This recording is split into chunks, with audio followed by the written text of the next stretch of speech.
they do have these third places outside of their houses where they go, and like it's a routine in their friendships. There's the bar in How I Met Your Mother. There's Central Perk where somebody's always going to be there. Yes. Or at Cheers, literally, where everybody knows your name. Which I think is a good name for a bar. Cheers, or where everybody knows your name. Yeah, Wecken. Yep. Right? Just call it Wecken. Everybody knows your name.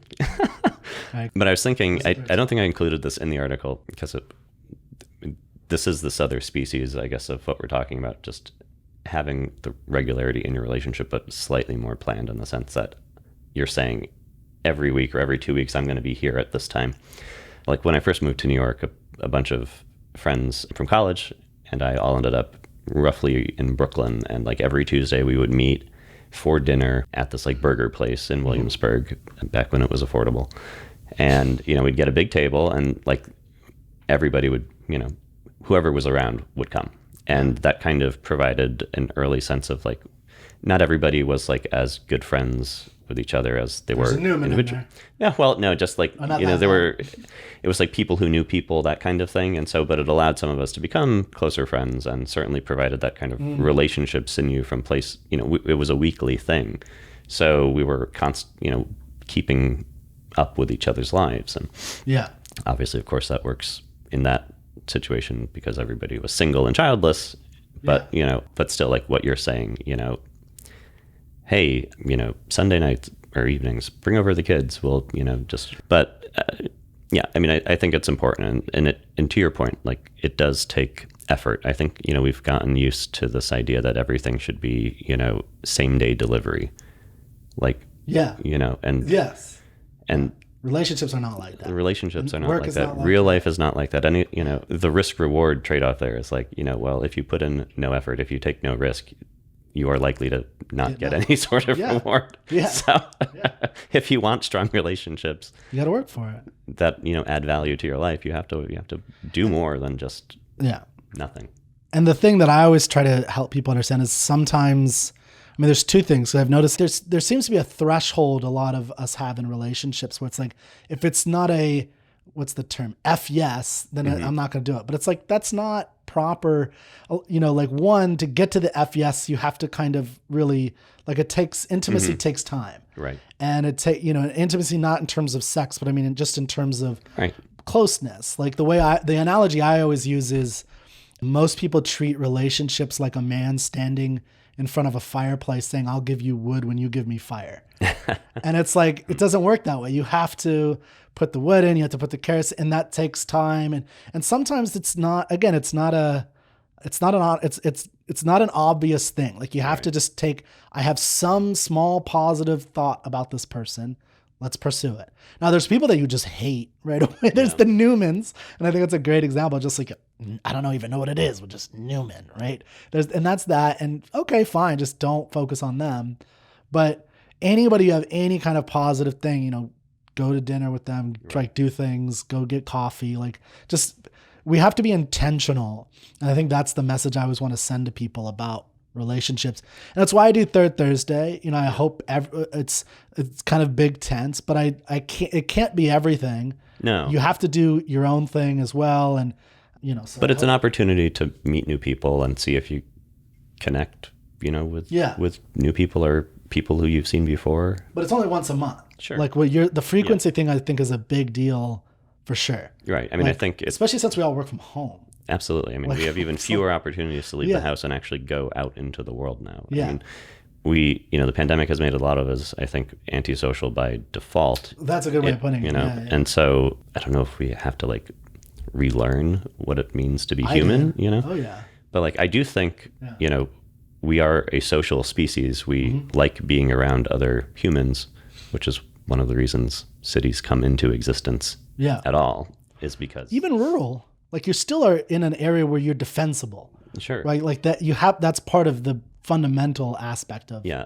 I mean, rural is not a synonym for sociopath, right? Exactly. There are, farm communities still have central points where, the general store where you come in and those were, a lot of those general stores have porches. What is a porch for? It's for socialization, right? Yeah. That might be the only socialization that the rancher might get. And Well, and the rancher would house a whole bunch of people. Sure, A right. big family. There'd be workers. There'd be, all you have a around. certain- So you have your community right there. It's a business. Like a ranch is a business. So it's not as though, so you might have like 30, 40, 50 people there. That's not, if I had 30, 40, 50 people around my house, I'd be happy with that. Like that's not bad.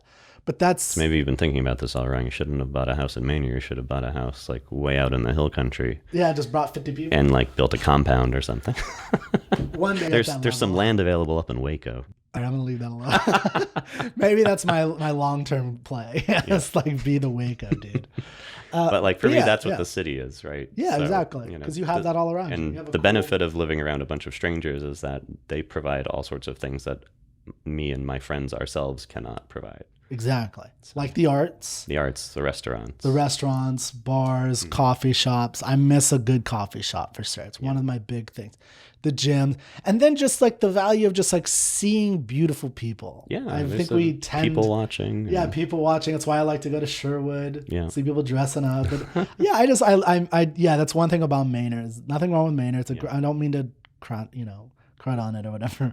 But yeah, there's just the value of seeing vibrancy, people moving around, doing fun things or, exciting things. So yeah, the question is, and I want to kind of move into this, you talked about in some of your articles about this big tent philosophy and shaping diverse and inclusive, like a kind of how to get this with all these different visions. Right.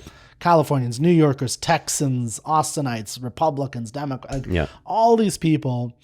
But when it comes to making the vision a reality, a vision, like you were kind of resistant to making it a Jetsons, like a specific, I want it to be this. Your vision is really taking away roadblocks that get, to use an apt term for you. In some cases, it's, literally. Like the obstacles that are in the way of making something that, like making better reality. Or removing policy that is prescriptive for a particular type of lifestyle rather than giving developers and people who want to then live in real estate the choice of what types of places they might like to live in. So like in Austin recently we reduced minimum lot sizes required for single family homes. So it was 5,750. And you've worked for that. And I worked on this, yes. Yeah. And we reduced it to 1,800 square feet. So what does that mean exactly? So basically what it meant was that if you wanted to buy or build a single family home, you would need at least 5,750 square feet of land. Okay. Yeah, this is 6,000, over 6,000. Yeah, and this is big. That's a pretty standard suburban size lot. Yeah. But when lots downtown or close to downtown are, the price of land is very high. Yeah. And so that means the only type of house that will be built on a lot that size will be so how big did you say? Initially 5,750 square feet. We have reduced it to 1,800 square feet. So 4,000 square feet almost? Or 3,000? Removed? Yeah, something like that. Wow. So that's like 4 on here, right? Like, well, 3.5. Like you could fit like 3 houses essentially on my lot. Right. So we also did another reform That's crazy earlier good. that would. That's cool. Yeah, no, it's great. So that will allow for a more, for smaller houses or houses that are closer together that don't require as much land. Yeah. Which. Yeah, so it'll be like what condos. Or a townhouse or something like that. And, that is a form that people want to live in, especially if you're... I looked for some. Yeah, I looked for some, I'll just say, I was looking in the 350, 400 range. Yeah. It's not a bad range for a person's first house, I think. No, but there's nothing... There was nothing in Austin. There's nothing. Not even like the condos were crap. Yeah. Or it was basically renting. You weren't even really properly owning it. It was like, I don't want to do that. Like it was crazy. So I just went to Maynard. I was like, forget it. I'll go to Maynard. And I know a lot of people did that. I mean, that's why Maynard's booming. I mean, Maynard has doubled in size from 10 to 20,000 in 10 years because they're being pushed out. They priced 100%. Out. So priced out. It's like, yeah, so I get that. So that would be cool because I was, where was it? I was just there the other day. But yeah, it was like a cool little area. There's like an Alamo Draft House and like an Irish pub. Mueller? Yeah, thank you. Mueller. I was just going to say this. Yeah, and I was like, oh yeah, that's such a cool, and there's a gym right there. And, so it's like that. I would have definitely, if there was a $400,000 condo available, I would have bought. I would have even gone to $455. So the city redeveloped what was the Mueller Airport So they had this huge tract of land that was municipal property, and that gave them an opportunity to kind of do something different than in the rest of the city cool that area. is zoned. Yeah. And they created this kind of, dense, largely walkable, but there's parks, there's mixed use, there's like a little sort of downtown, like my doctor is there in the Alamo Draft House. That's where we go to the movies, and it's nice, and get a drink afterwards at the pub, and it's not too far from where we live, maybe like a 10-minute Uber ride. Yeah. But it's nice, and I used to drink it started pretty affordable, but it's high in demand. People like to live there. So the signal there is that maybe we should build more like this. Yeah. It's fairly close to downtown. People like it. It's definitely an urban form more than a suburban form. Yeah, it's like, but it's still single family homes, and then in the downtown area there are apartment buildings and condos. Well, my sense is that if we didn't have a lot of these obstacles, laws that get in the way, we don't know what exactly would be developed. It could be something really unique that we couldn't imagine. Oh, sure. And that's one of the, it's could be some mixed thing. Maybe it's, some super, like, cause some people, like, I'm just going to bring this up. Like, I always liked the way that Ayn Rand brought up like Monadnock Valley, and like we have like a really thoughtful architect who sees an area and is like, this is what I want to turn. To me, that's the vision. It's like, I want to see, I think Frank Lloyd Wright said something about like architect is the master art or something like that. Yeah. And I think that's true in a sense, because but architects are unfortunately so stymied in a way that like Hollywood producers and directors, they're stymied to some degree because they have such a huge budget they have to deal with. But if you're a writer of fiction, you're not, right? You're just you and the page.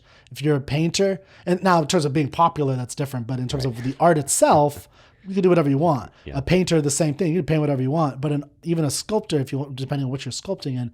But an architect has so many laws that we have no idea what could be in the vision of what the beauty of what they I mean, listen, a developer can, an architect can come up with a plan for a community, a developer can build it. And if people don't want to live there, people won't. Yeah. And then they will lose money on that and go out of business perhaps, and nobody will. Oh, yeah. So there is that kind of contact with reality in the same way that there is with, if you write a bad novel, people won't read it, unless it's so good way bad of thinking. that it Yeah, I didn't becomes think about it that way. It's not like just because I envision it, some crazy weird thing. But if you're only allowed to build in a certain way, if you're only allowed to build houses on 5,750 square foot lots, then you're by definition saying you can only build housing for people who can afford that. Yeah.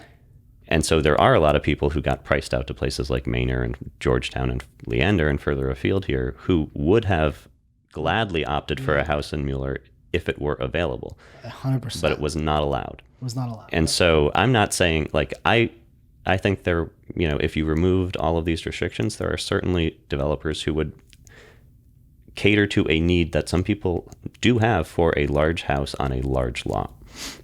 There will still be neighborhoods built like that, but it wouldn't be mandated as the starting point. It would be something that would... I think it would definitely happen no matter what. Yeah. Because people value it. People want a big house for their kids. Some people do, but then... Well, there's enough. I think there's probably enough people who value it. We've been talking about the big tent here. Like, so, so people get large houses when they raise kids a lot of the time, but then when they retire... They don't want that anymore. Right. Yeah, empty nester. But they want to stay in their community. And there's been nothing built or allowed to be built that makes sense for that phase of life. Yeah. So, like, there are communities. Like, there are, but I'm saying if you want to stay in your own community, where you raised your kids, oftentimes there is not an option to downsize in a way, like, because the townhouse wasn't able to be built. You're saying move somewhere nearby that's in a smaller place. Right. Sell the house you raised your kids in and downsize oftentimes. Yeah. So like you had an article about, what was it called? The one about Jaws, the downtown in Jaws. Wet Hot American Suburbs. Wet Hot American Suburbs. Great article, great titles. But the idea would be that like someone in their 30 years old, starting a family, they would buy maybe a bigger house a little bit farther away from the downtown. But then as they retire, they might buy something a little close. I'm just saying, like, as an idea. Yeah, for sure. I'm just trying to play off. So there's like we basically, the starter home has been made illegal in a lot of places. So like But the starter home could also be like the end of, last phase of life home too, something smaller, like not necessarily big enough to raise kids, but the type of thing that a senior citizen would also like less to, many people don't want to be doing yard work. If it's not allowed to be built, it doesn't exist. I'm not saying what people should live in. It's not my business, but I'm saying the law should not dictate it.